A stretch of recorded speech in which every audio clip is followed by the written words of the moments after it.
నమస్తే. ఈరోజు మన స్టూడియోలో ప్రముఖ ఆధ్యాత్మికవేత్త, ఆస్ట్రాలజర్ బ్రహ్మశ్రీ సుభాష్ శర్మ గారు మనతో ఉన్నారు. గురువుగారితో మాట్లాడదాం. గురుగారు నమస్కారం. శ్రీమాత్రే. గురుగారు, మార్చి నెల 2025 మిథున రాశి వారి పరిస్థితి ఎలా ఉండబోతుంది? గ్రహస్థితి ఎలా ఉంది? ఎలాంటి రెమెడీస్ చేసుకుంటే మంచి ఫలితాలు ఉంటాయి అంటారు? తప్పకుండా తెలియజేస్తాను. ముందుగా ప్రేక్షకులందరికీ శ్రీమాత్రే నమః, శ్రీ గురుభ్యో నమః. మిథున రాశి వారికి గనక చూసుకున్నట్టయితే వ్యయ స్థానంలో గురు సంచారము, 9వ స్థానంలో శని సంచారం నడుస్తుంది. కనుక వీళ్ళకున్నటువంటి జాతక రీత్యా గనక చూసుకున్నట్టయితే కొంతవరకు లాభంగా ఉంది, కొంతవరకు నష్టంగా ఉంది. అంటే మధ్యమ ఫలితాలు, మీడియం ఫలితాలు ఉంటాయి. ఆర్థికపరమైనటువంటి విషయాల్లో సమాంతరంగా ఉంటుంది. డబ్బు సంపాదిస్తారు, అదే రకంగా ఖర్చు, అప్పు మాత్రం చేసుకోరు. అలాగే వీళ్ళకు మానసిక పరిస్థితుల్లో కూడా చిన్న చిన్న ఇబ్బందులు వస్తాయి.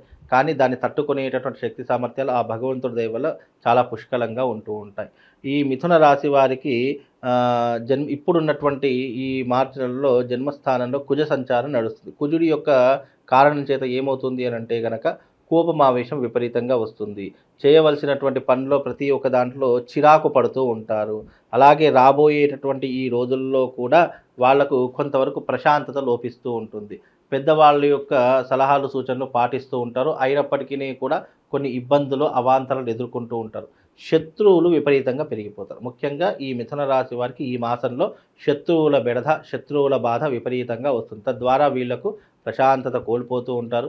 టెన్షన్స్ విపరీతంగా ఉంటూ ఉంటాయి. ఇంటికి వెళ్తే చిక్కులు చికాకులు, సరిగ్గా భోంచేద్దామంటే సమయం దొరకదు, సరిగ్గా కంటి నిండా నిద్రపోదామంటే కూడా సమయం దొరకదు.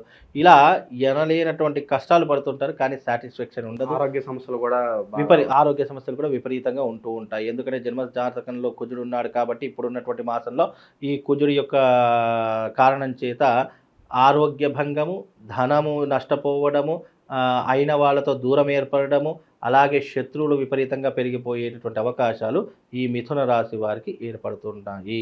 కనుక కాస్త జాగ్రత్తగా ఉండేటటువంటి ప్రయత్నం చేసుకోండి. ధన నష్టం అని చెప్పి మాట్లాడుకుంటున్నాం గురుగారు. కాస్త ఆర్థికంగా బలపడడానికి ఎంతకాలం పట్టవచ్చు అంటారు? ఇక్కడ ధన నష్టము అనే దానికి అర్థం ఏంటి అంటే గనక నమ్మి డబ్బులిచ్చి మోసపోవడం, పెట్టుబడులు పెట్టి మోసపోవడం, బెట్టింగ్ లాడి మోసపోవడం, జూదమాడి మోసపోవడం, ఇలాంటివి చేయడం వల్ల ధన నష్టం ఏర్పడుతూ ఉంటుంది. ముఖ్యంగా ధనం నష్టపోతున్నాము అని అంటే గనక వీళ్ళకి వీళ్ళే చేసుకున్నారు. స్వయంకృత అపరాధం అని చెప్పుకోవచ్చు. కాబట్టి వీళ్ళే చేసుకుంటారు. కానీ అందులో కాస్త జాగ్రత్తగా ఉండే ప్రయత్నం చేయాలి. ఇప్పుడు ఉన్నటువంటి పరిస్థితుల్లో ఒక్క నెల ఓపిక పడితే రాబోయే సంవత్సరం అంతా కూడా చాలా గుడ్ న్యూస్ వింటారు. ఈ ఒక నెల, మార్చి నెల కాస్త ఓపికగా ఉండే ప్రయత్నం చేయండి. అనవసరంగా తొందరపాటు నిర్ణయాలు తీసుకోకండి. వీలైనంత కోపం ఆవేశం తగ్గించుకునే ప్రయత్నం చేయండి. తల్లిదండ్రుల మీద దురుసుతనంతో ఎక్కువగా ప్రవర్తించకండి. తద్వారా మీరు నష్టపోయే అవకాశం ఉంటుంది. అలాగే పబ్బులు, పార్టీలు అని విపరీతంగా తిరుగుతూ ఉంటారు. అవి కొన్ని తగ్గించుకునే ప్రయత్నం చేయండి. జూదము, మద్యం లాంటివి తగ్గించుకునే ప్రయత్నం చేయండి. తద్వారా వీళ్ళకు కొంతవరకు మెరుగైనటువంటి ఫలితాలు ఏర్పడతాయండి. పెట్టుబడుల విషయాల్లో కూడా గురుగారు, ఎవరో ఏదో వచ్చి పలానా చేద్దాము, ఇన్వెస్ట్ చేద్దాము, పార్ట్నర్షిప్ అని చెప్పి మాట్లాడే అవకాశాలు కనిపిస్తున్నాయి అంటారా? అయితే ఇక్కడ ఈ యొక్క మిథున రాశి వారు ఏంటంటే పెట్టుబడులు అనేటటువంటివి చాలా తక్కువగా పెడుతూ ఉంటారు. ముఖ్యంగా వీళ్ళు ఎవరిని నమ్మరు. ఫస్ట్ ఆఫ్ ఆల్, ఒకవేళ నమ్మారు అని అంటే కనుక తప్పకుండా మోసపోయేటటువంటి అవకాశాలు ఎక్కువగా ఉంటాయి. కనుక వీలైనంత వరకు కొంచెం జాగ్రత్తగా ఉండే ప్రయత్నం. పెట్టుబడులు ఈ మాసంలో పెట్టకండి. మిథున రాశి వారు ఎప్పుడు పెట్టుబడులు పెడతారు అంటే మే కానీ జూన్లో కానీ పెట్టుబడులు పెట్టండి. ఈ మాసంలో పెట్టిన పెట్టుబడులు మీకు జీవితంలో తిరిగి రావు. అవి బూడిదలో పోసిన పన్నీరు అవుతుంది. కనుక కాస్త ఆలోచన చేసుకొని వ్యవహరించేటటువంటి ప్రయత్నం చేసుకోండి.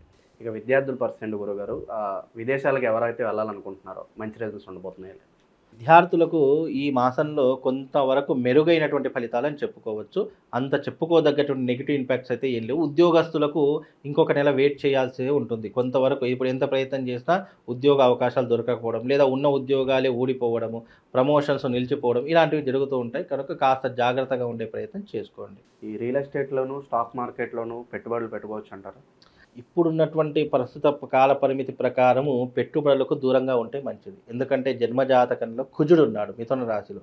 కుజుడు యొక్క సంచారము చేత ఏమవుతుంది, పెట్టుబడులు పెడతారు కానీ అవి తిరిగి రావు. మళ్ళీ మనకు వస్తాయో లేవో అనేటువంటి గ్యారంటీ కూడా లేదు. అందులోనూ ఇప్పుడున్నటువంటి విషయంలో వీళ్ళు ఏ రకమైనటువంటి వృత్తి వ్యాపారం చేసుకుంటున్నారో, ఏ రకమైనటువంటి ఉద్యోగం చేసుకుంటున్నారో అందులోనే కొంతకాలం గడిపేటటువంటి అవకాశాన్ని ఏర్పరచుకోవాలి.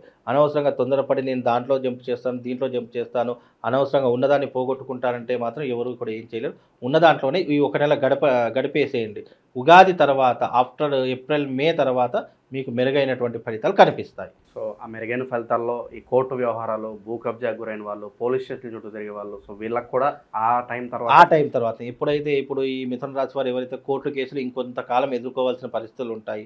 ఇక పోలీస్ స్టేషన్లు చిక్కులు చికాకులు ఏదో ఒక దాని మీద పోలీస్ స్టేషన్ మెట్లెక్కే అవకాశం ఏర్పడుతూ ఉంటుంది.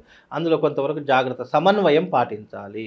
ప్రతి దానికి రియాక్ట్ కాకూడదు, ఓవర్ రియాక్ట్ ఎక్కువగా కాకూడదు. ఎవరో ఏదో చెప్పారని చెప్పేసి వాళ్ళ మాటలు పట్టించుకొని మనం అనవసరంగా తొందరపడి నిర్ణయాలు తీసుకోకుండా ఉంటే బాగుంటుంది.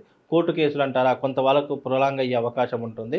అది ఒక కొలిక్కి రావాలి, దానికి ఒక సమయం పాటిస్తే కనుక అది ఒక విషయానికి కొలిక్కి వస్తుంది. అప్పటి వరకు కొంతవరకు ఓపిక పడితే చాలా మంచిదండి.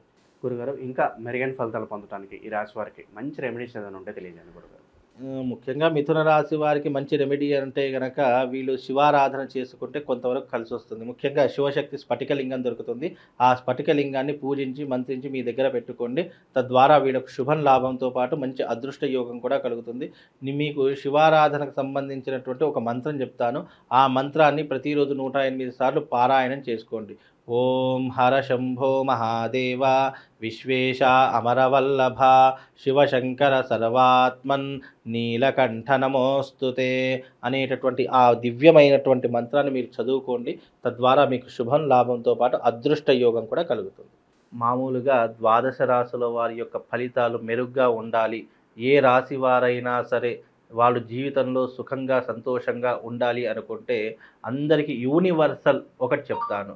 అంటే ఆ యూనివర్సల్ యొక్క ప్రభావం ఎలా ఉంటుంది పరిహారం అంటే ఎవరైనా చేసుకోవచ్చు. జాతకం దారిద్ర్యంగా ఉన్నా, నీచంగా ఉన్నా, మీ జాతకంలో ఏదైనా ఇబ్బందులు ఉన్న ఆర్థిక పరంగా కానీ, లేదు కోర్టు సమస్యల వల్ల కానివ్వండి, లేదు వైవాహిక జీవితంలో కానివ్వండి, లేదా మీకు శత్రువుల బెడద విపరీతంగా పెరిగిపోతుంది అని అనుకున్నటువంటి వాళ్ళకి యూనివర్సల్గా ఒక పరిహారం చెప్తాను. అదేంటంటే శివశక్తి స్ఫటికలింగాన్ని పూజించడం. చాలామంది అడుగుతున్నారు, గురుగారు శివశక్తి స్ఫటికలింగం మాకు ఎక్కడ దొరకట్లేదండి, మాకు అది ఎన్నిసార్లు ప్రయత్నం చేసినా ఎవరు కూడా లేదంటున్నారు అని చెప్పి చాలామంది అంటున్నారు. అయితే శివశక్తి స్ఫటికలింగం అనేటటువంటి మీకు చూపిస్తాను.